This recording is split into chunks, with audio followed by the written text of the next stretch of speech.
مرحبا ماہ رمضان، مرحبا ماہ رمضان، مرحبا ماہ رمضان۔ قرآن کا پہلا خطاب تلاوت قرآن اور عظمت قرآن کے حوالے سے ہی کیا جائے، تاکہ ان بچوں کی، ان کے والدین کی، ان کے مدرسین کی اور انتظامیہ کمیٹی کی بھی حوصلہ افزائی ہو سکے اور سبوں کو اس بات کا پتہ چل سکے کہ ہم کتنی بڑے بھلائی کے کام میں لگے ہوئے ہیں، ہمارا وقت اور ہمارا سرمایہ کس عظیم مشن پر خرچ ہو رہا ہے۔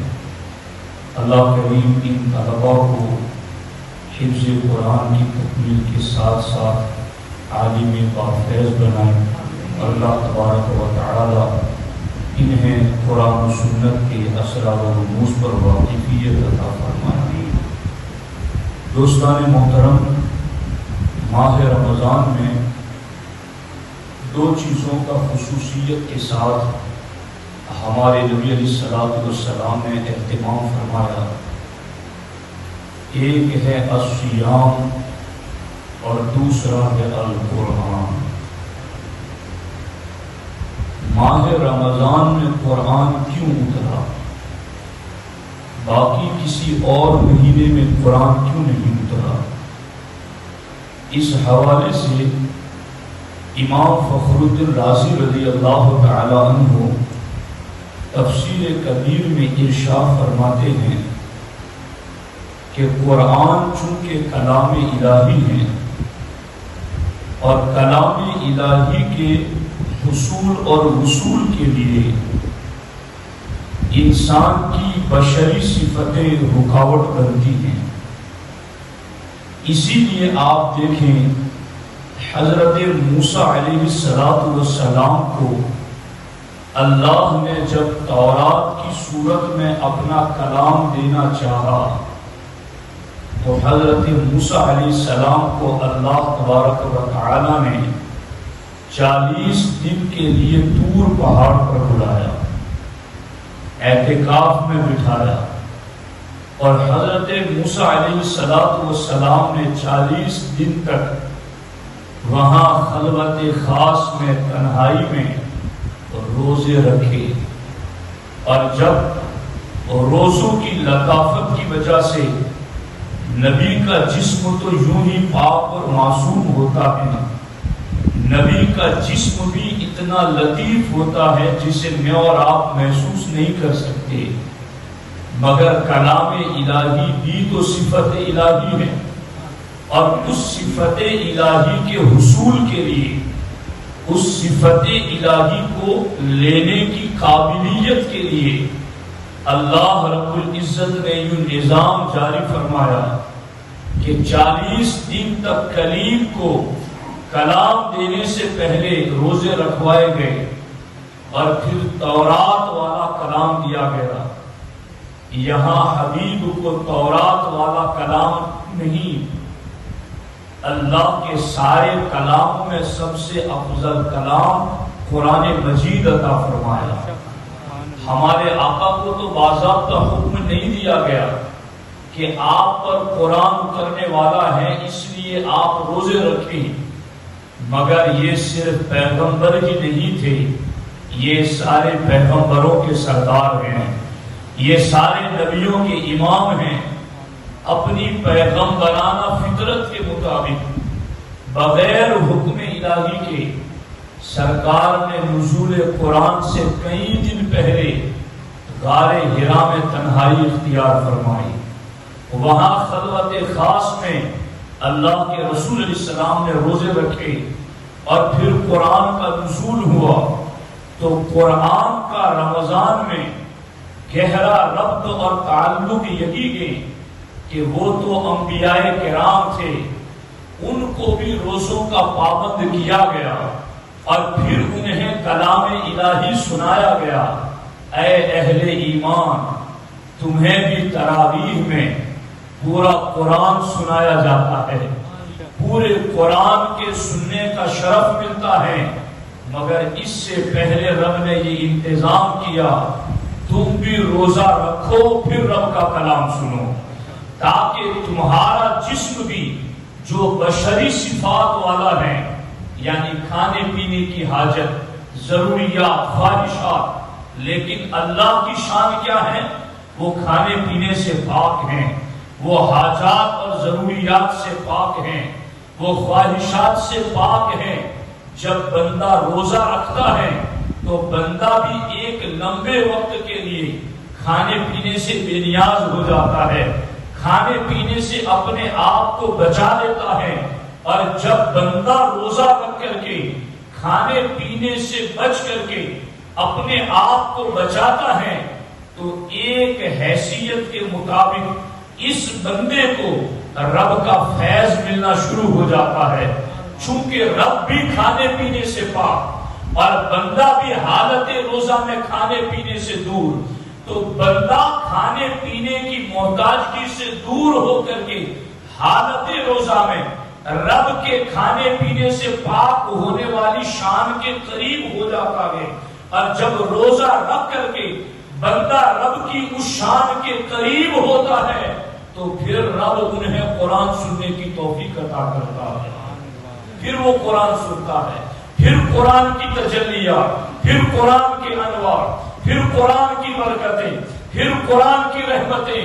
چونکہ اس کا باطن روزے کی وجہ سے صاف ہو جاتا ہے، اب اس کا باطن قرآن کے انوار جھیلنے کے قابل ہو گیا ہے، اب اس کا باطن قرآن کی تجلیات برداشت کرنے کے قابل ہو گیا ہے۔ اسی لیے انتظام کیسا رکھا؟ دن کو روزہ رکھو، روزہ رکھ کر کے باطن پاک کرو، پھر رات کو آؤ رب کا کلام سنو۔ آپ غور فرمائیں، یہ ہے ایک گہرا ربط رمضان اور قرآن کا، صیام کا اور قرآن کا۔ اسی لیے تو ہمارے آقا علیہ الصلوۃ والسلام کا فرمان ہے کہ اللہ رب العزت نے موسیٰ کلیم سے فرمایا، اے کریم، آخری محبوب کو، آخری نبی کو میں 2 نور عطا کروں گا ان کی امت کے لیے، اور وہ 2 نور ان کی امت کے 2 اندھیروں کو دور کر دیں گے۔ کریم علیہ السلام عرض کرتے ہیں، الہ العالمین، وہ 2 نور کون سے ہیں اور وہ 2 اندھیرے کون سے ہیں؟ تو رب ذوالجلال ارشاد فرماتا ہے، میرے کریم، میں اپنے محبوب کی امت کو جو 2 نور عطا کروں گا ان میں سے پہلا نور رمضان ہے اور دوسرا نور قرآن ہے۔ جب یہ 2 نور حاصل کریں گے تو ان 2 نوروں کی برکت سے میں 2 اندھیروں کو دور کر دوں گا، قبر کا اندھیرا دور کر دوں گا اور حشر کا اندھیرا دور کر دوں گا۔ آپ غور فرمائیں، روزے اور قرآن یہ 2 نور اللہ نے عطا کیے ہیں۔ کس کام کے لیے؟ بہت ساری حکمتیں ہیں، ان میں سے ایک حکمت یہ ہے کہ یہ 2 نور اللہ نے اس لیے عطا کیے تاکہ 2 اندھیروں کو دور کیا جا سکے۔ قبر کا اندھیرا کتنا وحشتناک ہے اور حشر کا اندھیرا کتنا خوفناک ہے۔ یہ دونوں اندھیرے، ذرا اس کو سوچنے کی کوشش کرو کہ قبر میں ہمیں کبھی لیٹنے کا اتفاق ہوا ہے؟ کبھی قبر میں 4-5 منٹ، 1-2 دن رہنے کا اتفاق ہوا ہے؟ بلکہ عالم تو یہ ہے، اگر قبر میں اتارنا ہوتا ہے مسجد کو، کئی جگہوں پر یوں دیکھا گیا کہ فلاں اتر جائے، فلاں اتر جائے، 2 منٹ انہیں مسجد قبر میں اتارتے ہوئے بھی ڈر لگتا ہے۔ تو پھر جب قبر میں ہمیشہ کے لیے لٹا دیا جائے گا، تختے بچھا دیے جائیں گے، تختوں پر ٹنوں پر مٹی ڈال دی جائے گی، ہر عزیز دوست، قریب یار دوست سب دور ہو جائیں گے، وہ کتنی خوفناک کھڑی ہوگی۔ لیکن جس نے رمضان کے روزوں اور رمضان میں قرآن کی تلاوت کی پاسداری کی ہوگی، بشارت ہے اس مومن کے لیے، رب اس اندھیرے میں بھی اسے نور عطا فرمائے گا، اس کے اندھیرے کو دور فرما دے گا۔ حشر کی گرمی اور حشر کا اندھیرا کتنا خوفناک ہوگا۔ آپ نے سنا ہوگا کہ قیامت کے دن سورج سوا نیزے کے قریب ہوگا، بس سروں کے قریب ہوگا. اور آج سورج کئی بلندی پر ہے لیکن آج سورج کی پیٹھ زمین کی طرف ہے, سورج کا چہرہ زمین کی طرف نہیں. مگر قیامت کے دن سورج کا چہرہ زمین کی طرف ہوگا اور پھر وہ سروں کے قریب آ جائے گا. لیکن عالم یہ ہوگا, کوئی سمجھ سکتا ہے کہ جب سورج اتنے دور ہے تو اتنی روشنی ہے, جب قریب آ کر کے چہرہ زمین کی طرف ہوگا تو پھر اندھیرا کہاں باقی رہے گا. یاد رکھنا, سورج کو گرمی کے لیے, تپش اور حرارت کے لیے اتنے قریب کیا جائے گا مگر سورج کی روشنی ختم کر دی جائے گی, سورج کا نور مٹا دیا جائے گا, سورج کی روشنی مٹ جائے گی. اب کتنا اندھیرا ہوگا. اور ایسے اندھیرے کے اندر اگر مومن اندھیرے کو دور کرنا چاہتا ہے, اسے نور چاہیے, روشنی چاہیے, تو قریب رب نے رحیم نبی کے ذریعہ ہمیں اس ظلمت میں نور کا بندوبست عطا کر دیا. اور وہ یوں عطا کیا کہ تم روزوں اور قرآن کی تلاوت کی پابندی کرنا, اللہ حشر کے اندھیرے کو دور فرما دے گا. تو یہ ہے قرآن کا رمضان میں روزوں کے ساتھ گہرا تعلق. اسی لیے تو ہمارے نبی فرماتے ہیں الصیام والقرآن یشفعان. سرکار فرماتے ہیں قیامت کے دن روزہ بھی شفاعت کرے گا اور قرآن بھی شفاعت کرے گا. یقول الصیام, روزہ رب کی بارگاہ میں عرض کرے گا, اے ربی, اے میرے رب, انی منعتہ الطعام, انی منعتہ الشہوات بالنہار. اے اللہ, میں نے دن میں اس بندے کو کھانے پینے سے روکے رکھا, میں نے دن میں اس بندے کو شہوات سے روکا رکھا.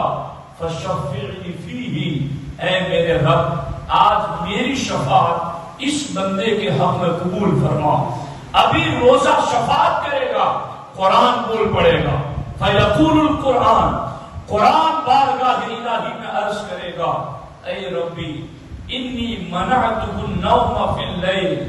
اے اللہ, میں نے رات میں اس بندے کو سونے سے روکے رکھا, میں نے تراویح میں اس کو کھڑا کر دیا, اس کے پاؤں میں ورم آ گئے, سوجن آ گئی, جسم کی تکلیف کے باوجود بھی میں نے اس کو سونے نہیں دیا بلکہ میں نے اس کو جاگتے رکھا اور تیرا پاک کلام سنایا. اے ربی فشفعنی فیہ, اے اللہ, اب اس مومن اور مومنہ کے بارے میں میری شفاعت قبول فرما. سرکار فرماتے ہیں روزے بھی شفاعت کریں گے, قرآن بھی شفاعت کریں گے, کیا قبول کی جائے گی؟ فیشفعان. سرکار فرماتے ہیں اللہ دونوں کی شفاعت قبول فرمائے گا. اور جس کے بارے میں روزہ اور قرآن شفاعت کرے گا, اللہ اس کی شفاعت کو قبول فرما کر اسے جنت کا انعام عطا فرمائے گا. آپ کون فرمائیں؟ یہ ہے روزے اور یہ ہے قرآن. اس لیے قرآن والوں رمضان میں قرآن خوب پڑھا کرو, خوب سنا کرو, اس کا اہتمام کرو اور اس سلسلے کے اندر خوب تیاری رکھو. یہ جو بچے ہمارے کتنے پیارے ننھے سے اور خوبصورت لہجے میں نماز میں قرآن پڑھ رہے ہیں, ان کا انداز کتنا پیارا اور کتنے سلیس انداز میں قرآن پڑھ رہے تھے رات کو تراویح میں. میں چونکہ خود بھی حافظ قرآن ہوں الحمدللہ, ایک ایک کڑی میں ان کے ساتھ ساتھ چلتا رہا اور میں نے پورا قرآن توجہ کے ساتھ ان کا سنا. خدا کی قسم یوں لگتا تھا کہ ہر 4 رکعت پر تکبیر کے نعرے بلند ہونے چاہیے. یوں لگتا تھا کہ جیسے مسجد گونج اٹھے گی تکبیر و رسالت کے نعروں سے.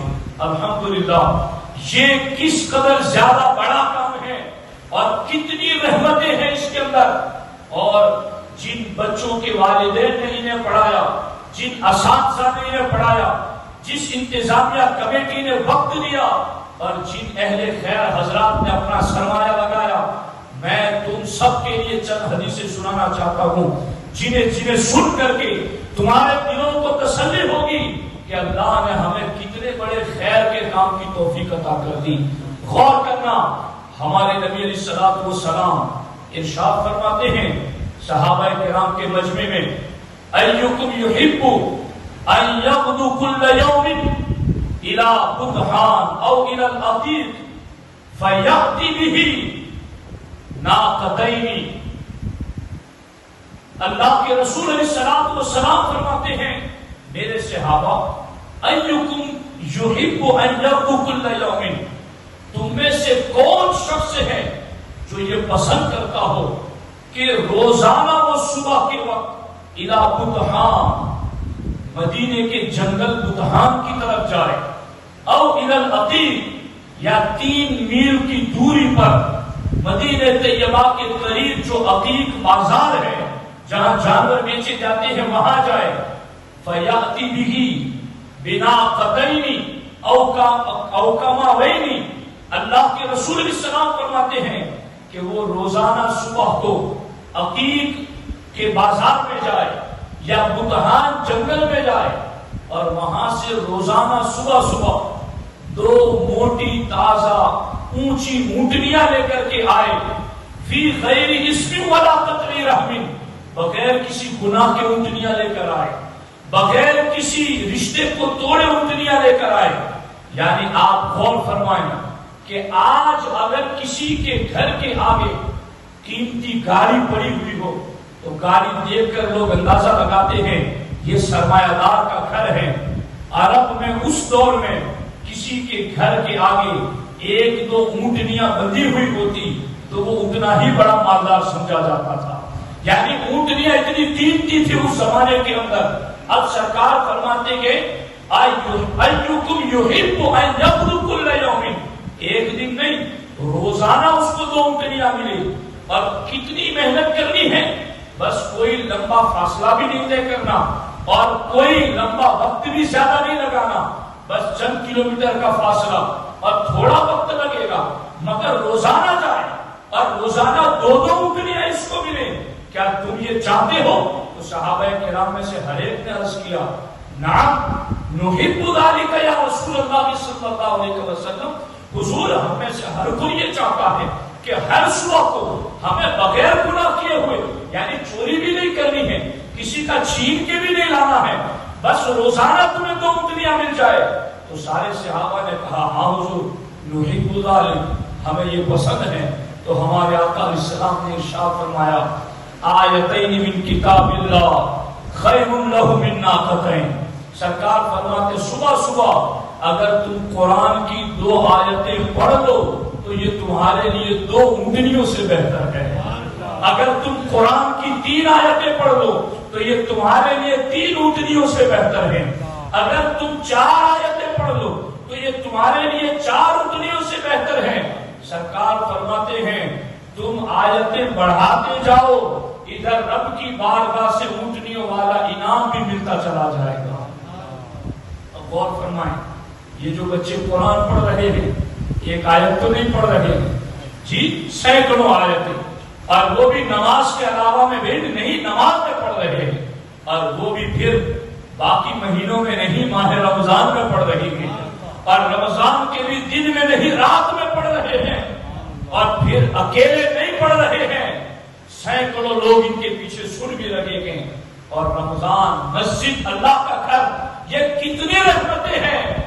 ان بچوں کے ایک حرف پڑھنے پر ان کے اساتذہ بھی نیکی میں شریک ہیں، ان کے والدین بھی نیکی میں شریک ہیں، ان کا تعاون مدد کرنے والے بھی شریک ہیں، اور انتظامیہ کمیٹی کا ہر فرد بھی اس اجر میں شریک ہے. آپ غور فرمائیں، اسی لیے سرکار فرماتے ہیں الماہر بالقرآن مع الکرام البررہ. سرکار فرماتے ہیں قرآن کا ماہر قیامت کے دن معزز فرشتوں کے ساتھ چلے گا. قرآن کا ماہر قیامت کے دن معزز نبیوں کے ساتھ چلے گا. آج لوگ سوچتے ہیں کہ مجھے کسی بڑے کے ساتھ 2 منٹ بیٹھنے کا موقع مل جائے، کوئی بڑا دنیا کے اعتبار سے ہو، کوئی کسی لحاظ سے ہو، سیلفی لے لوں ایک ساتھ میں، بڑی عزت مل جائے گی. ارے نبیوں سے بڑا کون ہے، رسولوں سے بڑا کون ہے، فرشتوں سے بڑا کون ہے. اور قیامت کے دن کی گھڑی میں جب یہ عالم ہوگا یوم یفر المرء من اخیہ وامہ وابیہ وصاحبتہ وبنیہ لکل امرئ منہم یومئذ شأن یغنیہ. رب فرماتا ہے ماں بیٹی سے جدا ہو جائے گی، باپ بیٹے سے جدا ہو جائے گا. لِكُلِّ امْرِئٍ مِّنْهُمْ يَوْمَئِذٍ شَأْنٌ يُغْنِيهِ. ہر ایک کو اپنی اپنی فکر ہوگی.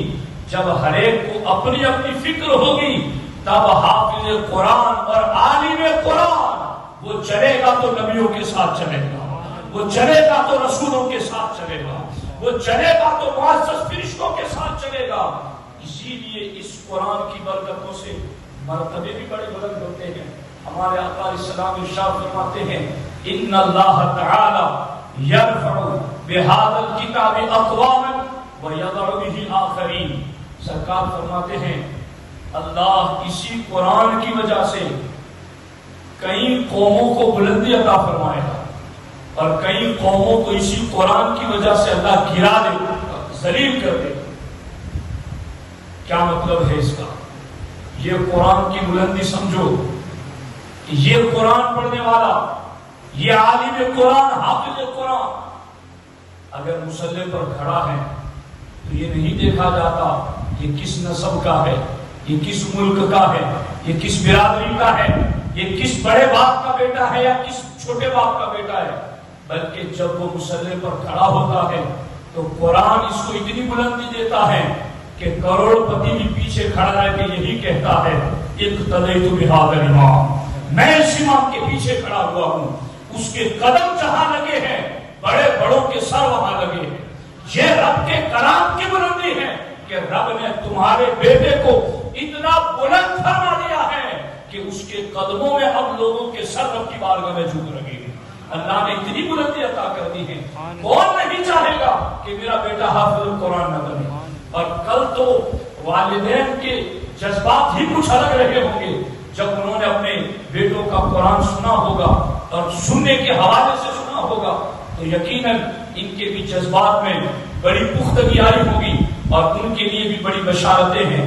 اب میں آپ کو ایک حدیث پاک سناتا ہوں اور اس کے بعد پھر ایک بات اور پھر گفتگو ختم کرتے ہیں.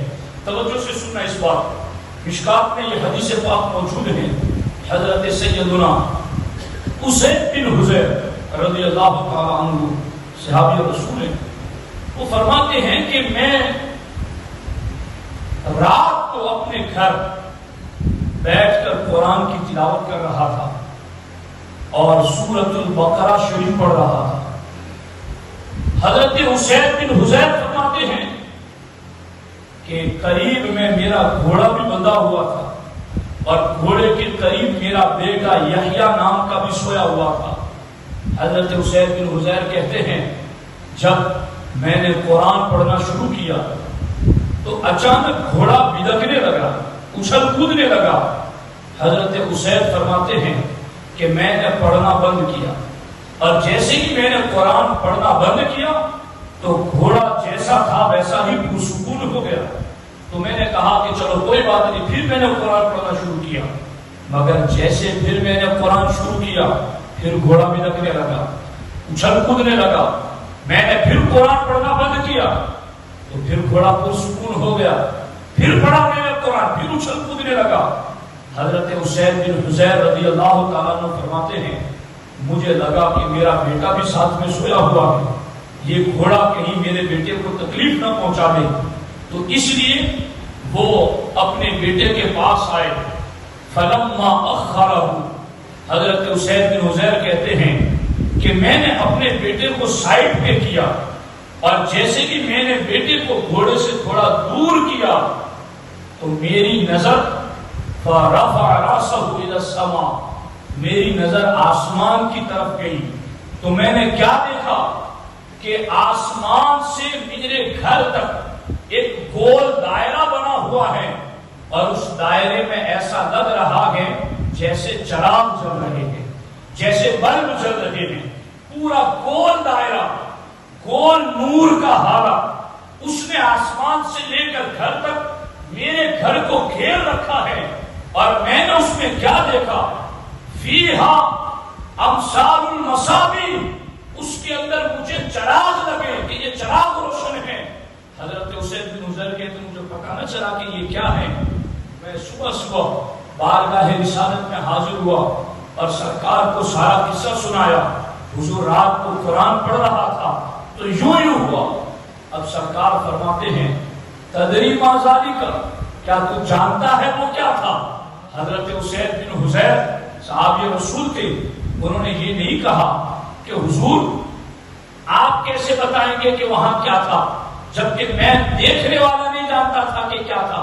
نہیں، صحابی کا یہ عقیدہ تھا، نبی اگرچہ اپنے گھر میں ہے مگر میرے گھر میں کیا ہو رہا ہے ان کی انہیں خبر ہے، انہیں پتا ہے، اسی لیے تو انہوں نے پوچھا، اور سرکار نے فرمایا تدری ما ذالک، تمہیں پتا ہے وہ کیا تھا؟ حضور مجھے تو نہیں پتا، لیکن میرے آقا آپ کو تو پتا ہے وہ کیا تھا، میں پوچھنے ہی کے لیے تو آیا ہوں کہ آپ بتائیں کہ وہ کیا تھا۔ سرکار نے فرمایا اسید تم قرآن پڑھ رہے تھے، تمہاری زبان سے نکلنے والے قرآن کے کلمات سننے کے لیے آسمان سے فرشتے تمہارے گھر پر اتر رہے تھے۔ بہت فرمایا کہ جب ہم مسجد میں رمضان میں قرآن پڑھے، گھروں میں قرآن پڑھے، بچے ہمارے حافظ قرآن تراویح میں قرآن پڑھے تو کتنی برکتیں ہوں گی، کس قدر گھروں میں رحمتوں کا نزول ہوگا۔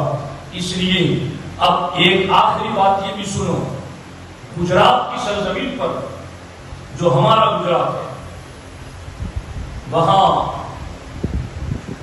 سلطان محمود اول ہجری سن 9 میں وہ وہاں کے بادشاہ، اور تراویح پڑھی جا رہی تھی رمضان میں قرآن کی 26ویں روزے تراویح کے بعد سلطان محمود علی الرحمہ تشریف فرما ہے، اور ان کے ارد گرد علماء کی ایک جماعت بیٹھی ہوئی ہے، اور علماء سلطان محمود کے سامنے حفظ قرآن کے فضائل بیان کر رہے ہیں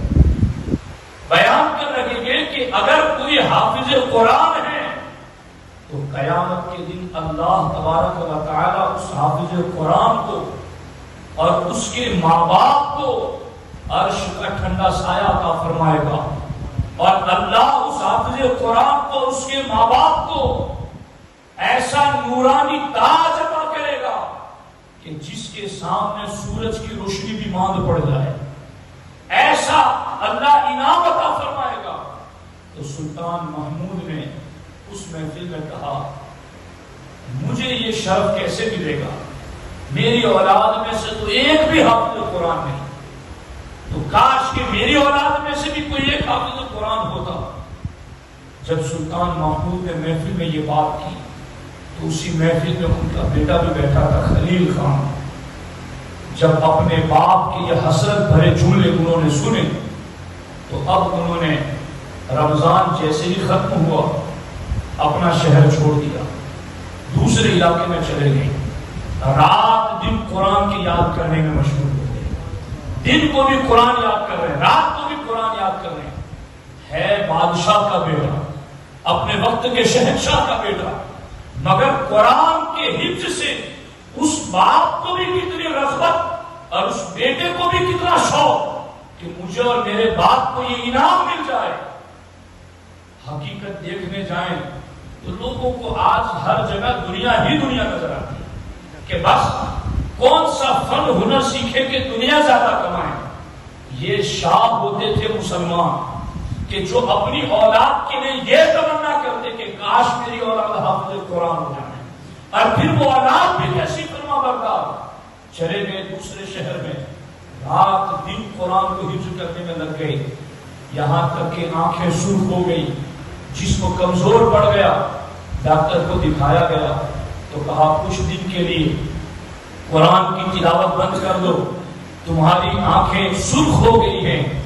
اس شہزادے نے کہا آنکھیں سرخ ہو گئی تو کیا بات ہے، قیامت کے دن سرخ روئی تو مل جائے گی، قیامت کے دن یہ سر بلند تو ہو جائے گا، کوئی بات نہیں، کوئی پرواہ نہیں، میں قرآن ہی مکمل کروں گا۔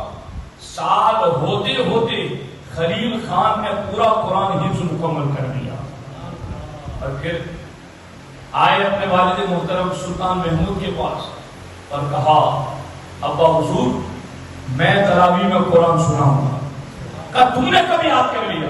کہا حضور گزشتہ رمضان میں آپ نے تمنا کی تھی کہ کاش میری اولاد میں بھی کوئی حافظ ہوتا، تو میں نے آپ کی خواہش کی تکمیل کے لیے ایک سال میں حفظ قرآن مکمل کر لیا ہے، اور میں یہ چاہتا ہوں کہ میں تراویح پڑھاؤں اور پھر روزانہ تراویح میں قرآن ختم فرماتے تھے۔ اس طرح 16 دن تک مسلسل تراویح میں ختم قرآن کرتے رہے، اور 16ویں دن سلطان محمود نے اپنے بیٹے کو سینے سے لگا لیا، پیشانی چومی اور کہا بیٹا میں تیرا شکر گزار ہوں کہ تو نے قیامت کی گرمی سے بچنے کا سامان کر دیا۔ تو آج لاکھوں روپے ہیں، کروڑوں روپے ہیں، جائیداد ہے، زمین ہے، مگر تھوڑی دیر کے لیے سوچو تو صحیح، کبھی قبرستان میں بھی جا کر جائزہ لو، ہم سے بڑے بڑے سرمایہ دار یہاں سوئے ہوئے ہیں، کیا آج ان کی دولت ان کی قبر میں ہے؟ ان کے محل ان کے قبر میں ہیں؟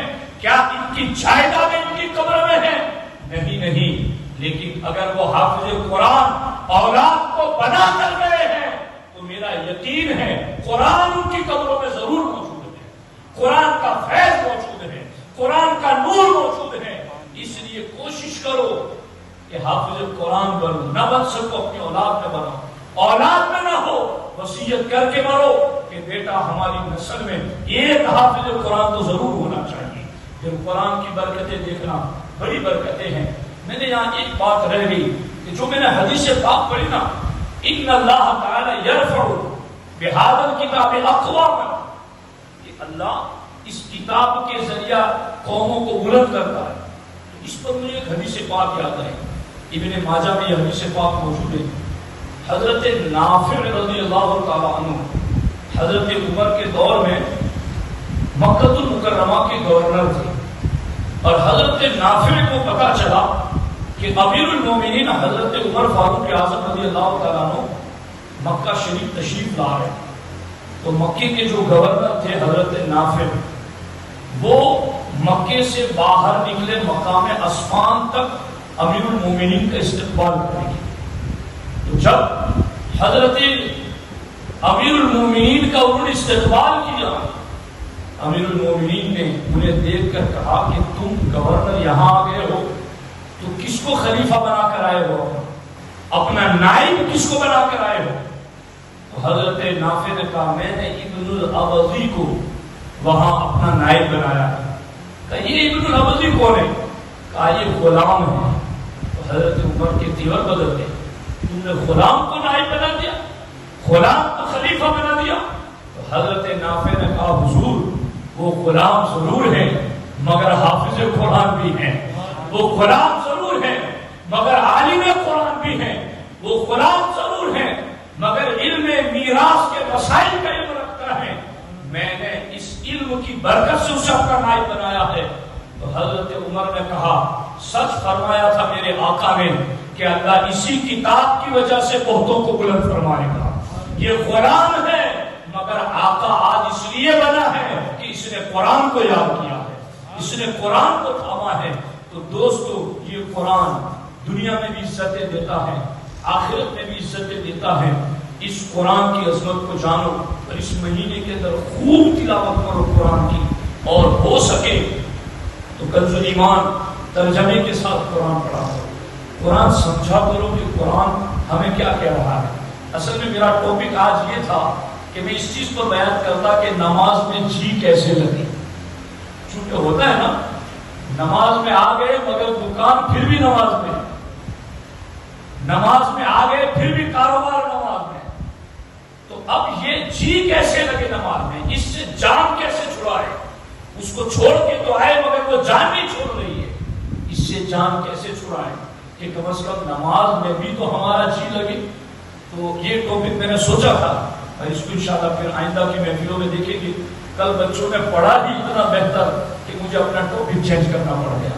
الحمدللہ میں ان بچوں کے والدین کے لیے، تمام کے لیے، تعاون کرنے والوں کے لیے، انتظام کے لیے سب کی دعائیں کرتا ہوں۔ اور چونکہ میں جب سے یہاں آیا ہوں مسلسل کام میں لگا ہوا ہوں، تو یہاں بچوں کی تربیت کے لیے بھی روزانہ آدھا گھنٹہ میں آتا ہوں، اور آگے میں نے ہمارے حافظ فیضان صاحب سلیم صاحب سے مشورے کی کہ بھائی یہ بچے اب حافظ تو بن جائیں گے مگر پھر اس کے بعد کیا؟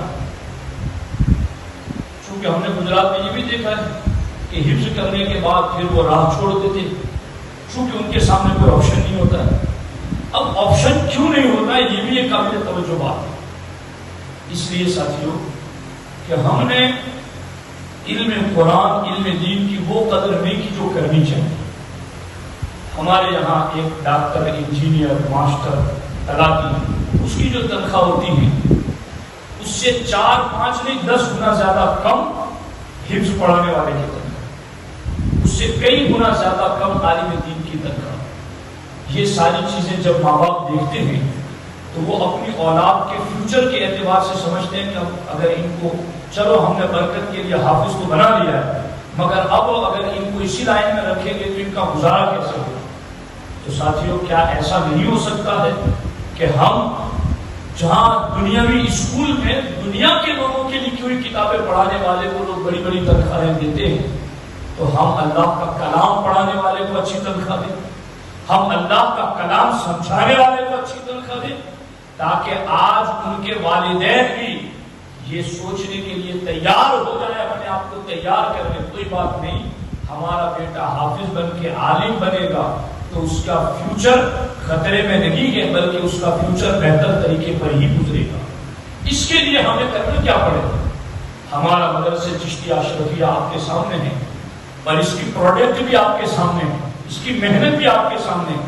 میں جس کے پاس جاتا ہوں ہر کوئی مدرسے کی تعلیم کی خوبیوں بیان کرتا ہے کہ تعلیم بہت بہتر ہو گئی ہے، مگر ہمارا کام بس اتنا نہیں ہے، اس تعلیم کو اور آگے لے جانا۔ یہ جو میری تمنا ہے، میری درخواست ہے ان بچوں سے، ان کے والدین سے، کہ یہ بچے آج انہوں نے قرآن زبانی یاد کر لیا ہے، کوشش کرو کہ یہ بچے قرآن کو سمجھنے بھی لگ جائے، قرآن کے علوم بھی جان جائے کہ یہ قرآن میں کیا ہے اور کیا نہیں ہے۔ بفضل تعالیٰ قرآن کا بڑا حصہ وہ ہے کہ جب میں تراویح سنتا ہوں تو میں سمجھتے ہوئے چلتا ہوں کہ کیا بات چل رہی ہے، کیا بات ہو رہی ہے، کون سا مسئلہ ہے اور کس زمانے کی بات ہو رہی ہے۔ یہ سارا کچھ تب ہوگا جب حافظ قرآن کے بعد بچہ عالم دین بھی بن جائے۔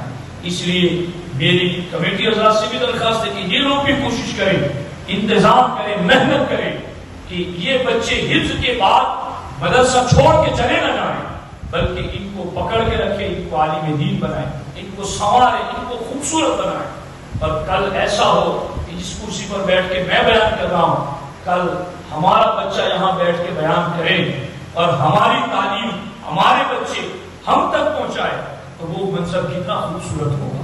اگر آپ وہ قرآن پڑھتے ہیں تو ہمیں اتنا اچھا لگتا ہے، کل وہ قرآن کی تعلیم ہم تک پہنچائیں گے تو کتنا اچھا لگے گا۔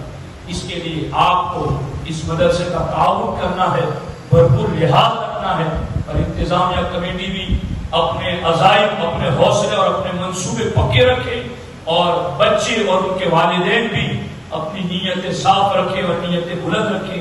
انشاءاللہ الرحمن ہم سارے مل کر کے اگر کوشش کریں گے نا تو اسلام زندہ ہو جائے گا انشاءاللہ۔ باقی میں تو آپ کو اچھا لگانے کے لیے نہیں کہتا، دوسری میں بھی ہم گئے تو میں نے وہاں بھی عبد الفیضان صاحب کو کہا کہ یہاں بیان کرنا، نماز پڑھنا، پڑھانا یہ تو جدا بات ہے، مجھے اس علاقے میں اذان کی آواز سے بھی پیار ہے کہ ان وادیوں میں اللہ کے کلمات گونجتے ہیں، تو یہ کتنی بڑی بات ہے کہ یہاں مسلمان آئے اور اسلام لے کر آئے اور اسلام پر قائم رہے اور اسلام کو پھیلائے انہوں نے۔ یقیناً جس نے پہلی اینٹ رکھی وہ جتنا بھی آگے چلتا چلا جائے گا اجر و ثواب سے وہ محروم نہیں رہے گا، بلکہ جتنوں کو بعد میں اجر ملے گا پہلے والے کو بھی اتنا ہی اجر اللہ عطا فرمائے گا۔ اس لیے پیچھے نہ رہیں، دین کے معاملے میں مزید آگے بڑھیں، کوششیں کریں، ہر شخص اپنے اعتبار سے جس سے جو بھی ہو سکے۔ میں نے ایسے درجنوں واقعات اور احادیث پڑھی ہیں کہ کسی نے اتنا چھوٹا کام اللہ کی رضا کے لیے، علم دین کے لیے کر دیا، اللہ نے بس اسی کو اس کی بخشش کا ذریعہ بنا دیا۔ تو ایسے کام ڈھونڈا کریں کہ ہمیں کیا موقع ملے، پوچھا کریں کہ ہمیں کوئی کام سونپو۔ یہ ساتھی ہیں، یہ محنت کر رہے ہیں، وقت دے رہے ہیں، ان کا حوصلہ بڑھاؤ اور ان کے ساتھ مل کر قدم بہ قدم علم دین کے فروغ کے لیے ہم سب کو کوشش کرنی ہے۔ اللہ کریم کی بارگاہ میں دعا ہے رب الجلال مجھے آپ کو سب کو ان سنی ہوئی باتوں پر عمل کی توفیق عطا فرمائے۔ السلام علیکم ورحمۃ اللہ وبرکاتہ۔